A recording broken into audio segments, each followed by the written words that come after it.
Hey, thanks a lot for tuning into Self Mastery. I am Gary and I'm with the lovely Jordan today. She has something amazing for you. There is a new thing happening in the world. I bet you haven't heard it yet. It's called Tarot Noia. I have so much paranoia right now. I can't even tell you what's going wrong with me. Oh my gosh. But, Jordan, please enlighten me. What is paranoia? Invasion. Damage report. From its ancient beginnings, tarot has been a useful tool for the sensitive seekers of the world, for the brave among us willing to look deeper, to ask questions about what cannot be seen. But the expedition into the unknown can have webs of minor madness. It's easy to get lost in the answers we seek, and suddenly the tools can become the guides. Welcome to Tarot Noia, a special limited series about navigating the wonders and dangers of online tarot. Well, I'm giggling along, of course, but it's actually not that funny. Paranoia can set in many circumstances. One of them is like when you're going through a really difficult time in your life, emotionally or intellectually or in any way, tarot can be very helpful. But also, what can end up happening is that when you're tapping into general readings, there can be a tendency to want to find your answer, your way through so bad that you start watching reading after reading after reading. And when you do that and you're looking for the answer, you can start to insert yourself into any story that the reader is telling. And what that can end up doing is you start somewhat, it's almost like, what is the word I'm looking? But you start associating it with it, even though it's not your reading. So let's say you tap into a reading and there's certain parts of it like, oh, this person is married and they're not telling you. That could set you into a way of thinking where you're like, are they though? Oh my gosh, I never considered that before, but maybe that's why I'm feeling weird. The reader's picking up on the fact that they're lying to me. Now, that may or may not be the case. But when you start watching reading after reading after reading, you will start to identify with it, whether it's your story or not. And that can be a very dangerous thing. I call it tarot noia, where you're starting to feel paranoid based on messages that are being received in general readings. I have had paranoia. Amazingly, incredibly, have had it. And I used to I had a tarot addiction. So I would watch readings from the time I woke up to the time I went to bed. At one time, I would safely say I had about 60 subscriptions, like on YouTube. I was subscribed to about 60 of them. And I would fast food listen. So I would listen to somebody, and if it wasn't like what I wanted to hear, I'd switch it over to something else. And then I would finally link into something that was like, oh, now they're talking about me. And I was constantly looking for that bridge into how I was feeling, into how they were reading. So I'm assuming I had paranoia. Well, did you start to have what I was talking about, like where, things that you may not know are happening in your life, like the readers like this, like I use the example of your person being married. Did you start to get paranoid that way when you listen to lots of readings where you're like, well, that could be true. Oh no, what if that's what I'm feeling? Mine was about the twin flame crap that I was Hmm. going through. So it was more about when are they going to text me? When are they going to call? Why aren't they calling? What they're doing. Like I always wanted these readers to tell me what was happening at their house. Hmm. Um, like I could sit like a fly in the wall. It was, I hate to say it now, I'm very embarrassed by it, on how I was acting. And again, at the time, I didn't know how to act or what I was doing. I would basically, I thought I was insane back then. I was feeling like I was going insane. Well, So I sorry. you go. I think a lot of people that are drawn to online tarot in particular are drawn there because they're going through a very difficult time, something that they can't navigate necessarily on their own, or they're feeling lost in a scenario or in their own feelings, hoping that tarot can help bring some clarity for them. So when you're in that, I've been in that situation too, Gary, listening to reading after reading after reading. And what I found started to happen is that the energy the readers were picking up on started to mirror my subconscious fears. My subconscious stuff started to sort of project into the cards. And that started to make me feel a little bit paranoid because ultimately it's an energy that we as readers pick up on. So if you're tapped right into certain readers and intensely watching them, it's not unusual for them to pick up on what you wish was going to happen because that's still energy. It's still something you're putting out into the reading as the listener, right?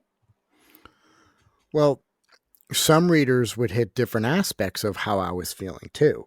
Like some would hit the love aspect, some would hit the money aspect, the life aspect. Everyone had their own individual pocket that fell into how I was feeling.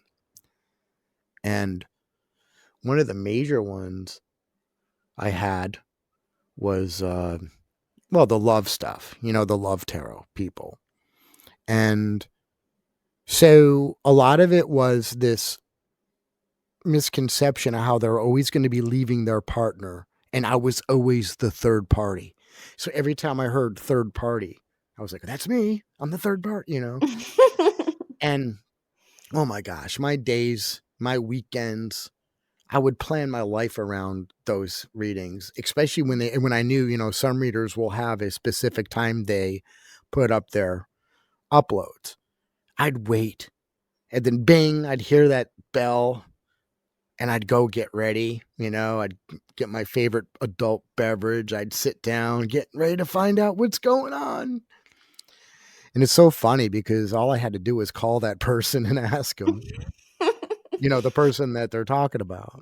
Sure. I had their text message. It was weird, but So, did you find yourself selecting these readings that would you ever select them to cater to your fears around the situation? Did you find yourself doing that? Or I was it more a preference to what you wish was going to happen no, kind of I thing? found that personally, I was cherry picking readers and readings based on how I wanted to hear it. And So did you if it, want to hear only the good stuff? oh yeah, I was only like, yeah, I was, like I said, I was cherry picking it. So Mhm. if it was, oh, that's not me, I would switch to somebody else. Oh, that's not. And then when I found someone that was talking to me and how I was feeling that day or at that moment, even, I was totally, oh, this is it. This is my reader, for that Mhm. moment. And I've noticed that.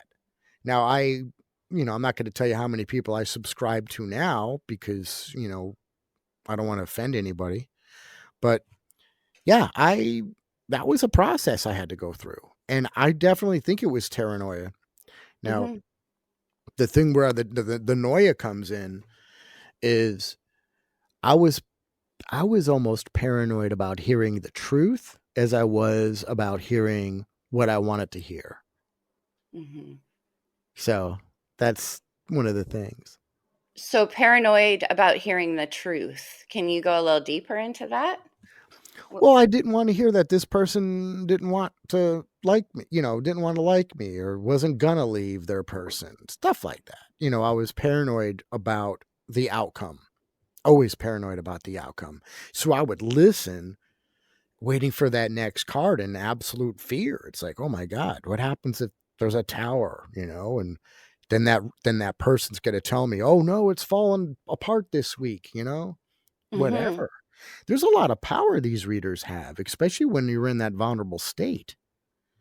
Anything they Yeah. say it determines your outcome of the day and the week and the night and the sleep. A lot of sleepless nights with me, especially if there were some readings that didn't go my way from my favorite readers. Yeah. See, when I was going through the tarot obsession through my own sort of quote unquote twin flame experience, I found myself doing the opposite. I was more like latching on to readings that had really harsh or negative outcomes. This person doesn't care about you. This person is lying to you. This person is this, that. And then it would set me into this state of confirmation bias. See, I knew it. I knew I Oh, wasn't loved. I knew they were lying to me. I knew. And then the next time you ever talk to that person or communicate with them, that's now implanted deep into your mind, whether you try to rationalize it out or not and be like, oh, it was just a general reading. It might not be. That lives like an echo in the back of your mind. So then next time you're face to face with this person you've been wondering about for however much time you've been watching these readings about them, you're hung up on that story, which may have nothing to do with their story, but now it's become the reality for you, I know, you it's know? like you're automatically pissed off at them, and they're, "What's wrong with you?" Well, Exactly. Like he would Tuesday. reach out to me and I'd be like, oh, Christ, what do you want? Because I'm thinking, oh, he's lying. Oh, he doesn't love me. Oh, he. Well, how do you So I well would kind of go to the other end of the spectrum. But the opposite can be true too, where this person who might be a friend in a situation texts you one day and you're like, I knew she loved me. The reader said she was going to call, this kind of thing. well, mine gave me this false confidence that this person actually did like me. So I was like Exactly. it was crazy because it was like, then I would see this person at work or whatever, and it was like, "Yep, I know how you feel. That That's person told right. me. Yep, that person told me." And it was so not even close to the truth. But Hmm. again, I was picking things that I wanted to hear because it made me feel, 1, special, 2, good, and you said this many times before, Jay. You were like, "Sometimes we don't wanna take the responsibility for ourselves, so the reader took the responsibility for me." Hmm. So it was just easier for me to live in this denial that this relationship would never work, impossible to work. They didn't like me the way I thought. So, but as long as I lived underneath this, and again, paranoia, we can call it it was a blanket of paranoia, but it was an opposite paranoia. I was in a Hmm. blanket of, you know, this is our hidden thing. She had no idea what I thought, felt, never said anything. This is all like this underlying mist of this. I mean, I think it's insanity. I felt Well, like I it was can insane. definitely snowball from there because if you're already in kind of an obsessive state, which most of us are when the heart's engaged, you can start to um, disbelieve that what even that very person is telling you.